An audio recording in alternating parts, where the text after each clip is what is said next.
来看高雄这条大寮排水沟呢，是互民众通报这沟仔水变做红色，哪像就是有人来偷排废水。环保局一路安尼顺去哩，结果查到是一间做纸批的工厂，因是无照起工来，这印刷的废水呢，无经过处理，就安尼排入去水沟仔内底。除了是依法罚钱以外，也要求业者爱装设施来处理好好势。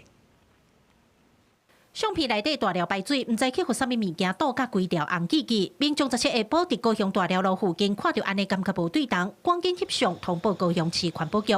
环保局稽查人员随出动，一路对水头吹起哩，发现造成沟仔水变红的凶手是一间纸批印刷工厂。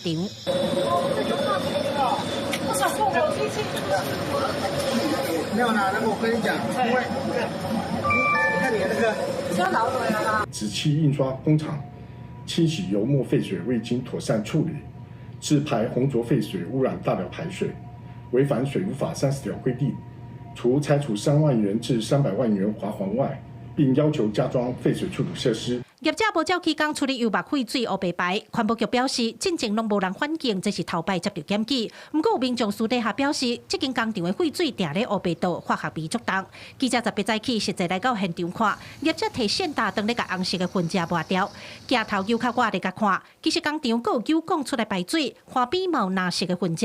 有附近民众讲，这个环境确实无介好。我来遮做2、3档啊，我嘛无去注意看到水沟啊，但是我来时就遮太高，哎呀，一直。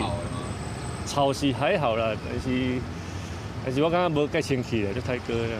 业者无愿意接受访问，敢若讲是机械故障造成的。高雄市环保局除了开单处罚以外，也要求业者伫咧废水处理设备也要做好势进前，袂使阁排水。